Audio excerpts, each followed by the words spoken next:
Who's up? Well, it's only 10, it's 10 to 9, but I'm about to hit my 5K.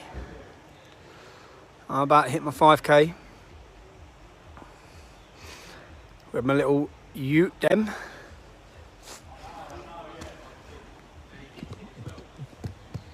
I thought we'd have a little... Morning. What we got? It's good to see, look, it's good to see now how many people just get notified, so the live figures just start rising. Even when I don't have to say I'm going live at 8 o'clock. We're going live. I'm on my free speech. Damn, you're right, free speech. Picture this, yeah? Picture this. You're a business owner. You're a business owner, and you've sat there as your business. Maybe you own a hairdresser's. Maybe you own a gym. You sit there and you're worried for the last 3 months because you've had to close down.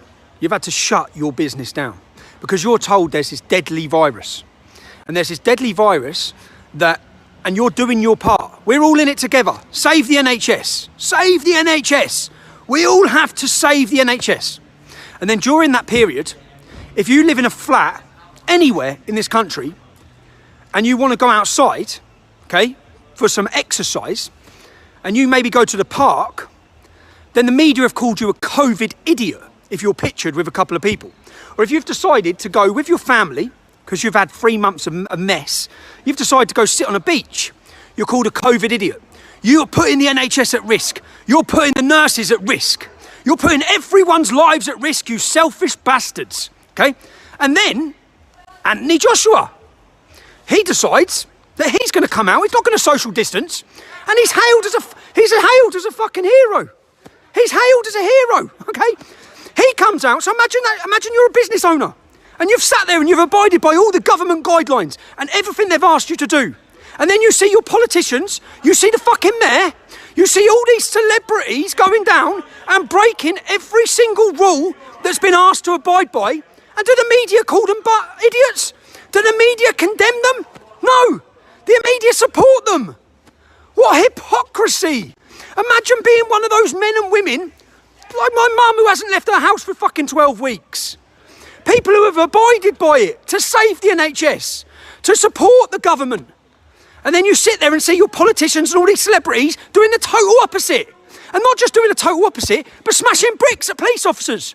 And then the media don't show you that. It's not, the main headline is not that a policewoman's been smashed off her horse, and there's not that there's injured coppers everywhere, and those police officers have been sacrificed for some political bullshit, and the police won't enforce the fucking COVID laws against a certain section of the fucking country.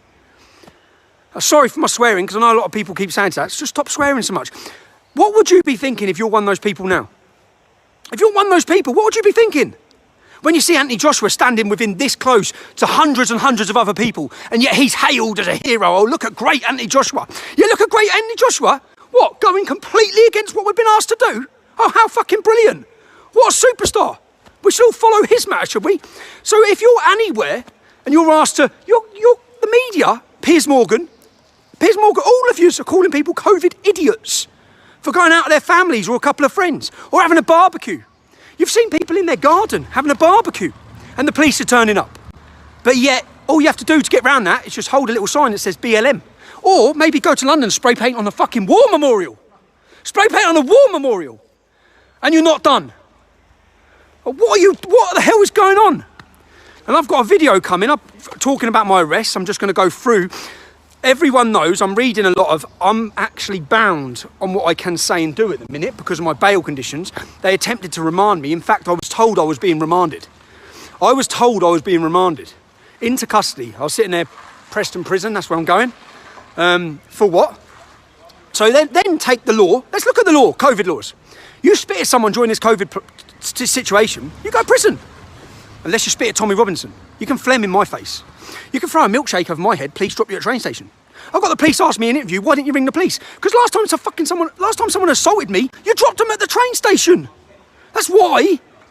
Okay? Now if I go out and I'm out today and someone phlegms in my face, I'm within the law to defend myself. That's the law. Okay?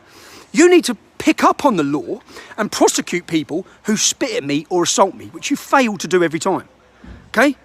Now, I'm out doing my job. I was at work and I was assaulted. That's all that's happened. Now, I'll show you all, I'll prove categorically.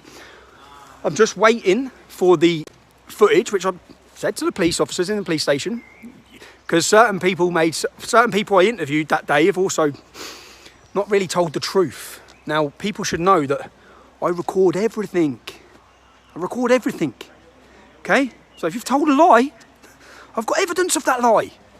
So I had a day yesterday, I was knackered, and I'm gonna put together, I'm just waiting to retrieve the footage. But yeah, and then I need to retrieve it and see what I am allowed to do, because obviously their bail conditions, I need to check their bail conditions don't prohibit me doing it. I'm not allowed to talk about the justice for, I'm not allowed to mention anything. I'm not allowed to mention it. I'm not allowed to, my bail conditions, I've got all these bail conditions. I'm not allowed to talk about child exploitation in the Cumbria area. Come on, man, what's that got to do with an assault? What's that got to do with an assault? Come on. Come on. How's a journalist not allowed to do his job? If this was happening to a BBC journalist or some other journalist that was up there investigating, there'd be outcry. Now, all I was doing was investigating. I wasn't putting anything out. I was investigating all sides of a story. Every side, from every avenue. And now I'm bound, silenced, through bullshit, through false allegations. And they tried to remind me on those false allegations. Perverting the course of justice, man. Perverting the course of justice through lies as well. Everything they said in their interviews, like, that's a lie. It's a lie. And it's not just a lie, but it's a lie that I've got proof is a lie. Because I've got every single second of every conversation that I've had since I've been in Barrow recorded. You morons. Where I've gone out of my way not to. And every person I've spoke to, I've said whether I can share this or not. And if you were a witness in any of these cases, I will not be putting this footage out. But I will be afterwards, if you don't mind. I would like to follow this story. It's called journalism, mate. It's not a crime. Well, it is a crime. We know it's a crime now, don't we? We know it's a crime. It's a crime if the journalism doesn't fit the narrative that the state or the police wish to push out. And their main worry in my interview, this interview that I was held for 36 hours for, yeah, they got an extension. This main thing was, do you have recordings of any footage which contradicts what we're saying, basically? Basically. Yeah, sort of do have footage. Yeah. I've still got that fucking footage. You may think you've seized every single thing, but you fucking ain't. You ain't. So I've still got all of that put away safely. Probably get some more raids after this looking for it. But anyway, it's my little rant over. I'm going to do 5K with my little lad. Social distancing. Or maybe we'll all just cuddle together and hold up a BLM sign. And then we don't have to, do we? If you feel like a barbecue, anyone out there, you want to have a barbecue today? You want to have a barbecue with 20 of your mates around there? Just bring BLM signs. Please turn up, just show them that. They'll all run off. In fact, they won't run off, they'll get on one knee. They'll get on their knees, won't they? And then you can maybe give them a dig as well if you want. Maybe you can smack the copper and you'll get away with it. Maybe the media won't even fucking report it. Maybe they won't even report it. If you can do what you want. These COVID laws, they're only for certain sections of the country. That's you lot. They're only for you. They're not for anyone else who wants to who's from a minority background, or anyone wants to fit a certain agenda. They can do what they want. With the support of the politicians, the press, the media, all of them will support it. You can go down and smash coppers up in our capital city and smash up war memorials. No one cares. As long as you hold up a BLM sign. That's all you've got to do to get around the law. Anyway, see you later. I'll speak to you in half hour.